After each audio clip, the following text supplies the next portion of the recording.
آئے میں اور آپ ہم سب مل کر تلاش کریں کہ ہم تاریخ انسانی کے کس مقام پہ کھڑے ہیں، قیامت ہم سے کتنی دوری پر ہے۔ انہی اخلاقی پستیوں جن کے نتیجے میں قیامت کی نشانیاں سامنے آئیں گی، نشانیوں میں سے ایک نشانی یہ بھی تھی، صحیح ابو داؤد کی حدیث میں ہے، اور وہ حدیث کچھ ہے، بیٹا ماں سے دور ہوگا، بیوی سے قریب ہوگا، ماں سے دور ہوگا، بیٹا ماں سے دور ہوگا۔ اب آپ ذہن میں رکھیے کہ ہم یہ قیامت کی ممکنہ نشانیوں پر غور کر رہے ہیں۔ اور جب یہ روایت میرے سامنے آئی بیٹا ماں سے دور ہوگا، تو ساتھ ہی ایک واقعہ، ایک قصہ میرے ذہن میں آیا، سنیے۔ چونکہ سارا سال کرنٹ افیئرس کے پروگرام 11th آر کی حوالے سے لوگوں سے رابطہ رہتا ہے، تو مدرس ڈے کے موقع پر ایک ماں نے جو کچھ مجھے بتایا، بیٹا ماں سے دور ہوگا آخری وقت میں، یہ سنیے ذرا۔ میں آپ کے سامنے اسی عظیم ماں کے الفاظ کو ذرا کہانی کی صورت میں بیان کرتا ہوں۔ ایک ماں کی داستان ہے، کہتی ہے کسی طرح مجھ سے رابطہ کرنے والی اس ماں نے مجھے بتایا کہ میں اپنے بیٹوں کو کسی بھی اور ماں کی طرح بہت خوش دیکھنا چاہتی تھی، اس لیے ان کی کسی اچھی جگہ شادی کرانا چاہتی تھی، اور میں اس میں کامیاب ہوئی۔ دونوں کی بہت اچھی جگہ شادیاں ہو گئی، سیٹل ہو گئے۔ شاہد صاحب کہتے ہیں کہ بیٹا کچھ دنوں بعد مجھے یہ اندازہ ہونے لگا کہ میرے بیٹوں کے رویے کچھ بدلنے لگے ہیں۔ بڑی عجیب بات کی، انہوں نے کہا کچھ دنوں کے بعد ہمارے گھر میں ایک نئے جملے نے جنم لیا۔ یہ وہ جملہ جو میں نے سے پہلے کبھی سنا نہیں تھا اس گھر میں، ایک نئے جملے نے جنم لیا۔ کیا تھا وہ جملہ؟ کہا امی آپ سمجھتی نہیں ہیں، امی آپ سمجھتی نہیں ہے باتوں کو۔ پہلی مرتبہ یہ جملہ سنا میں۔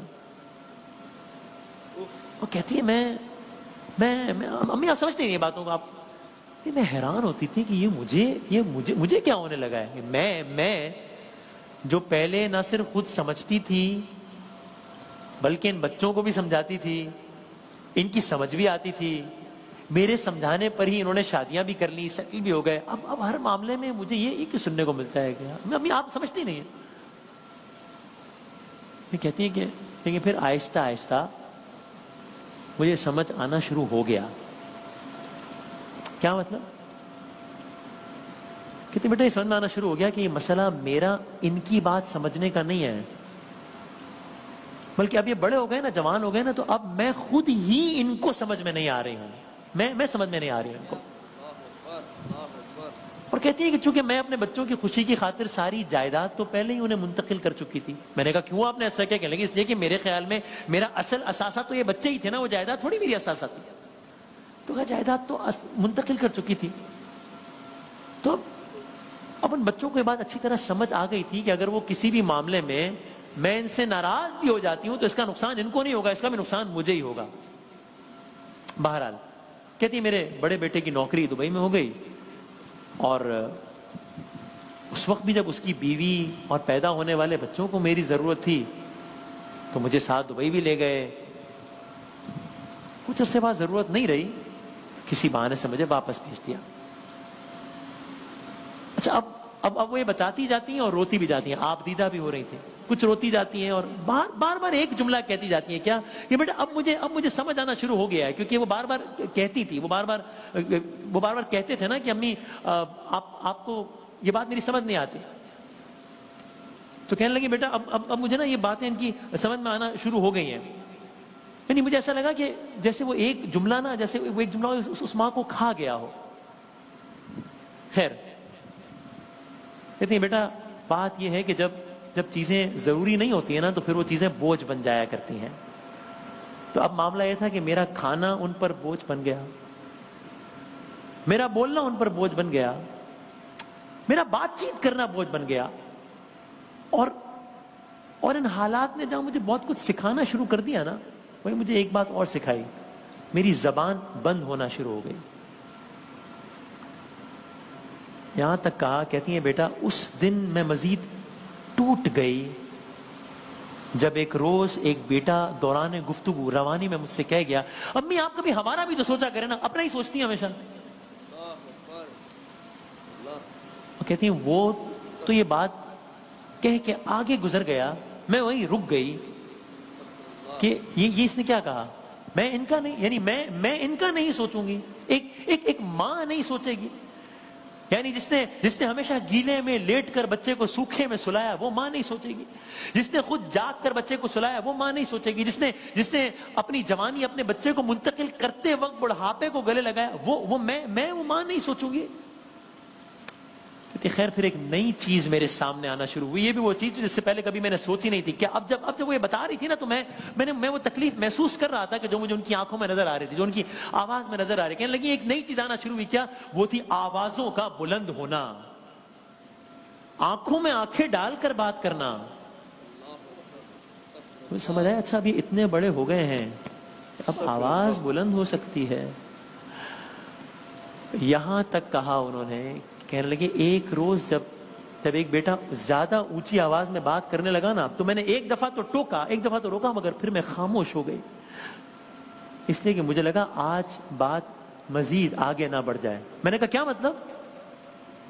کہنے لگے اس لیے مجھے لگا کہ اس کا ہاتھ نہ اٹھ جائے مجھ پر، اور میں ڈر کے چپ ہو گئی۔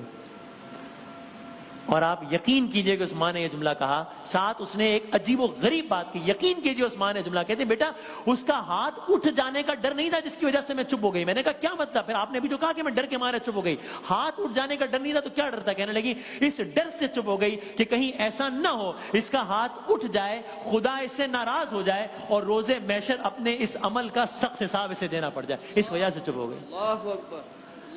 اس حالت میں بھی اسے پریشانی کسی اور چیز کی نہیں تھی، اس چیز کی تھی کہ مجھے یہاں مارنے کی وجہ سے اسے وہاں نہ مار پڑ جائے۔ خیر اب میں اس قصے کو تمام کرتا ہوں کہ چھٹیوں پر آئے ہوئے بڑے بیٹے کے ساتھ جب گھر میں آخری میٹنگ ہوئی تو یہ فیصلہ کیا گیا کہ امی کو خوشی اور چین اور سکون سے رکھنا تو ہم سب کا فرض ہے نا۔ اب بیٹے میٹنگ کر رہے ہیں، ماں کے مستقبل کا فیصلہ کر رہے ہیں، تو کہا کہ ایسا کرتے ہیں ان کو الگ سے ایک کمرے کا فلیٹ کرایہ پر دلا دیا جائے تاکہ وہ ہر قسم کے شور شرابے سے دور رہیں، اللہ کی عبادت میں مصروف رہیں۔ بھئی ایک آدمی کا ماہانہ راشن کتنا ہوتا ہے؟ زیادہ سے زیادہ 5,000 ہوتا ہے، تو ایسا کریں گے امی کا کچن اس راشن سے بھی بھر دیں گے، 10,000 دیں گے تاکہ امی کو کوئی پریشانی نہ ہو، جب دل کرے اٹھیں مزے سے کھانا بنا سکے، کھا سکے، اپنی زندگی جی سکے نا۔ کہنے لگی سارے فیصلے میرے حق میں کیے گئے اور ایک ہفتے کے اندر اندر مجھے ایک نئے مکان میں منتقل کر دیا گیا۔ تو اب عالم یہ ہے کہ میں ہوں، میری تنہائی ہے۔ بیٹے اس بات سے خوش ہیں کہ وہ تو تعداد میں 2 تھے، مجھے کہتے ہیں دیکھیں ہم تو صرف تعداد میں 2 تھے، لیکن اب تو یہ کتنے سارے محلے والے ہیں جو کہ آپ کی کتنا اچھا خیال رکھ رہے ہیں، آپ کو تو راشن بھی وقت پہ پہنچ جاتا ہے۔ کہنے لگی ہاں بس آخری بات، کہنے لگی ایک چیز ہے کہ میرے بیٹے کبھی ملنے بھی نہیں آتے، اکثر فون کرنا بھی بھول جاتے ہیں، لیکن ایک چیز ہے جو بالکل باقاعدگی سے ہوتی ہے۔ میں نے کہا وہ کیا؟ کہنے لگی فلیٹ کا کرایہ بالکل ہمیشہ وقت پر آ جاتا ہے۔ میں نے سوچا اچھا یہ تو چلے ایک تو اچھی بات ہے، ساتھ ہی کہنے لگی کہ مجھے معلوم ہے کہ ایسا کیوں ہوتا ہے، مجھے معلوم ہے فلیٹ کا کرایہ کیوں وقت پر آ جاتا ہے۔ میں نے کہا کیوں؟ کہنے لگی اس لیے کہ انہیں خوف ہے کہ ایسا نہ ہو کرایہ پورا نہ ہو، مالک مکان نکال دے تو اماں پھر گھر واپس آ جائیں، اسے کرایہ گھر پہ آیا تھا۔ تو میں خلاصہ کلام کہتی ہے بیٹا سنا میں نے بھی ہے کہ قیامت کی نشانیوں میں سے ایک نشانی ہے بیٹوں کا ماں سے دور ہو جانا، مگر میری قیامت تو اسی دن شروع ہو گئی تھی جب میرے بیٹوں نے مجھے اپنے گھر سے نکال دیا تھا۔ آج قرب قیامت تو نہیں ہے یہ کرونا اور ایسے معاملات، اس پر ہم نے بات شروع کی جس میں سے بہت نشانیوں میں سے ایک یہ بھی تھی بیٹے ماں سے دور ہو جائیں گے۔